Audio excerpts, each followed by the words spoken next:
Shalom Bapak Ibu Saudara-saudari terkasih dalam Kristus Yesus Tuhan. Hari ini Senin 14 April 2025. Kita dalam renungan harian dari Sinode Gereja Kristen Okumene di Indonesia atau GKO dengan berpedoman pada pola pembacaan Alkitab 4M, yaitu menerima, merenungkan, melakukan, dan membagikan firman Allah bagi sesama.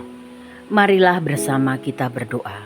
Allah Bapa yang telah memanggil setiap umat-Mu dalam keserupaan dengan Kristus, mengampuni seperti Kristus mengampuni, dan telah memberikan kekuatan kuasa Roh Kudus untuk umat dapat hidup dalam kuasa pengampunan, hidup dalam ketaatan, kesetiaan, kejujuran, dan penguasaan diri, melaksanakan misi ilahi.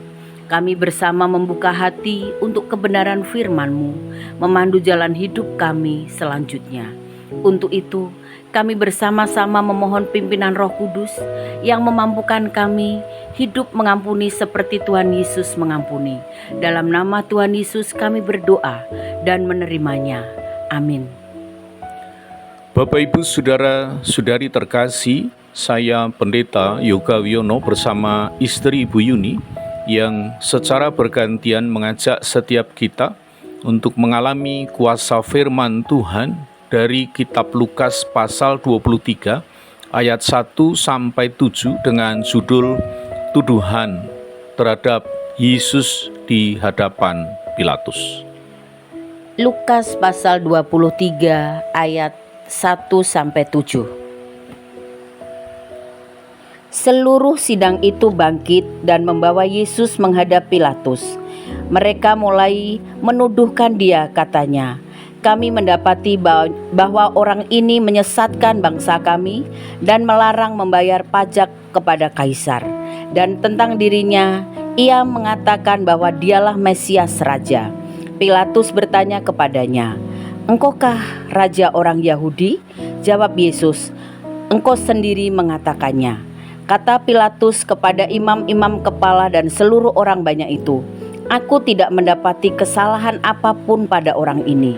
Namun mereka makin kuat dan mendesak, katanya, "Ia menghasut rakyat dengan ajarannya di seluruh tanah orang Yahudi, mulai dari Galilea dan sampai ke sini." Ketika Pilatus mendengar itu, ia menyatakan, "Apakah orang itu seorang Galilea?" Ketika ia tahu bahwa Yesus seorang dari wilayah Herodes, dikirimnya dia menghadap Herodes yang pada hari-hari itu ada juga di Yerusalem. Bapak Ibu Saudara-saudari yang terkasih dalam Kristus, marilah bersama-sama kita merenungkan kebenaran firman Allah dengan menggunakan pertanyaan-pertanyaan berikut ini. Pertanyaan yang pertama, apa tuduhan para pemimpin agama Yahudi terhadap Tuhan Yesus? Tuduhan tindakan pemberontakan atau perbuatan makar terhadap kerajaan Romawi sampai tindakan menyesatkan agama Yahudi. Tuhan Yesus dituduh telah menyesatkan bangsa Yahudi. Tuhan Yesus dituduh melarang bangsa Yahudi membayar pajak pada Kaisar, dan Tuhan Yesus dituduh telah menghujat Allah karena Tuhan Yesus telah menyatakan Mesias penyelamat yang dijanjikan. Pemimpin agama Yahudi antara lain para imam kepala dan para tua-tua Israel. Para pemimpin agama Yahudi tidak memiliki kekuasaan politik yang dapat memutuskan hukuman mati, kecuali oleh otoritas kerajaan Romawi. Pemimpin agama Yahudi menghendaki hukuman mati bagi Tuhan Yesus. Maka para pemimpin agama Yahudi membawa Tuhan Yesus ke hadapan Pilatus, gubernur Romawi di Yerusalem, agar membuat suatu keputusan pada Tuhan Yesus. Tuduhan para pemimpin agama Yahudi itu tidak benar dan tidak terbukti, karena Tuhan Yesus telah menyatakan, "Berikanlah kepada Kaisar apa yang wajib kamu berikan kepada Kaisar." Matius pasal 22 ayat 21. Tuduhan para pemimpin agama Yahudi itu tidak benar, karena Tuhan Yesus tidak sedang mendirikan kerajaannya di dunia, tetapi kerajaan Allah dalam spiritualitas atau kerajaan Allah dalam setiap hati umat yang dikendalikan sepenuhnya oleh Allah dalam relasi dengan Allah yang tepat. Tuhan Yesus sesungguhnya menghendaki kelepasan belenggu manusia dari dosa, kemiskinan, kebutaan, dan berbagai pergumulan hidup. Bandingkan dengan Yohanes pasal 18 ayat 36 dan Lukas pasal 4 ayat 18 sampai 19. Dan tuduhan terakhir para pemimpin agama Yahudi pada nats bacaan ini adalah menuduh Yesus telah menghasut orang banyak dengan ajarannya di Yudea. Mengapa para pemimpin agama Yahudi menghendaki hukuman mati kepada Tuhan Yesus? Karena para pemimpin agama Yahudi merasa sangat terganggu karena kehadiran Tuhan Yesus telah dianggap sebagai ancaman serius bagi popularitas dan wibawa mereka sebagai pemimpin agama Yahudi. Dan tentu saja mereka khawatir bila makin banyak umat Yahudi yang meninggalkan kepercayaan Yahudinya dan memilih untuk menjadi pengikut Kristus. Namun, Pilatus tidak begitu saja menerima tuduhan para pemimpin agama Yahudi. Sebab dalam pandangan Pilatus, Tuhan Yesus terlihat sangat sederhana dan tidak menunjukkan ciri-ciri seorang pemberontak. Maka Pilatus menyatakan, "Aku tidak mendapati kesalahan apapun pada orang ini." Artinya, pernyataan ini kebalikan dari dakwaan para pemimpin agama Yahudi. Meskipun demikian, Pilatus tidak melepaskan Yesus karena berbagai kepentingan politik. Penentu keputusan dari otoritas kerajaan Romawi yaitu Pilatus menyatakan dalam Lukas pasal 23 ayat yang keempat. Kata Pilatus kepada imam-imam kepala dan seluruh orang banyak itu, "Aku tidak mendapati kesalahan apapun pada orang ini." Baik Pilatus maupun Raja Herodes tidak mau menanggung darah orang yang tidak bersalah. Berikutnya, kepala serdadu Romawi yang terdapat dalam Lukas pasal 23 ayat 47, ketika kepala pasukan melihat apa yang terjadi, ia memuliakan Allah, katanya, "Sungguh orang ini benar." Dalam Matius pasal 27 ayat 19, Klaudia istri Pilatus menyatakan kepada suaminya, yaitu Pilatus, "Jangan engkau campuri perkara orang benar itu." Pertanyaan yang kedua, bagaimana sikap orang yang benar menanggapi tuduhan itu? Mengampuni seperti Tuhan Yesus mengampuni. Kolose pasal 3 ayat ke-13. Sabarlah kamu seorang terhadap yang lain, dan ampunilah seorang akan yang lain. Apabila yang seorang mempunyai keluhan terhadap yang lain, sama seperti Tuhan telah mengampuni kamu, perbuatlah demikian.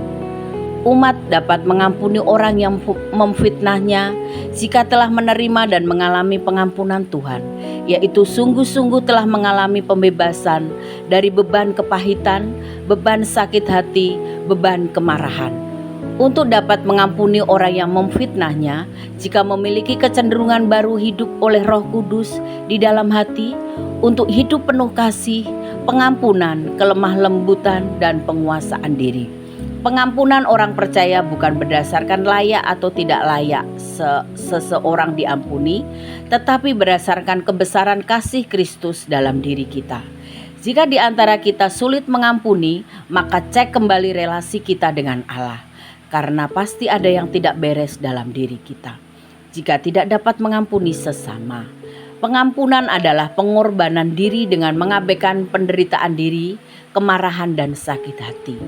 Kuasa pengampunan adalah melepaskan beban diri yang sakit hati, penuh kemarahan, niat jahat, pembalasan, dan menghancurkan. Pengampunan adalah keserupaan dengan Kristus yang mengampuni tanpa syarat. Berdasarkan firman Tuhan dan uraian pengajarannya ini, apa yang menjadi komitmen kita selanjutnya? Mengampuni seperti Kristus mengampuni. Maka hendaklah hidup kita memastikan diri dan berkomitmen lebih lagi. Yang pertama, hidup lebih lagi dalam relasi dengan Allah maksimal. Kedua, hidup dalam habitus baru atau kecenderungan baru oleh Roh Kudus. Yang ketiga, hidup lebih lagi sungguh-sungguh mau belajar dan praktek firman Allah. Yang keempat, hidup dalam kasih pengampunan dan penguasaan diri dari Allah. Dan yang kelima, hidup lebih lagi dalam misi ilahi di dalam dunia ini. Amin, puji nama Tuhan. Mari kita lakukan komitmen kita bersama ini dengan memohon pimpinan dan kekuatan Roh Kudus untuk mewujudkannya. Mari kita tutup saat teduh kita dengan berdoa. Ya Allah Bapa di surga, kami doakan firman-Mu jadi dalam kehidupan kami. Kami bersyukur memiliki kuasa firman Allah, memiliki kuasa pengampunan dari Allah, dan bersyukur berkesempatan hidup menjadi teladan dalam pengampunan Allah. Untuk itu, mampukan kami tetap dalam komitmen bersama hidup lebih lagi, mewujudkan visi misi Allah maksimal dengan kuasa Allah.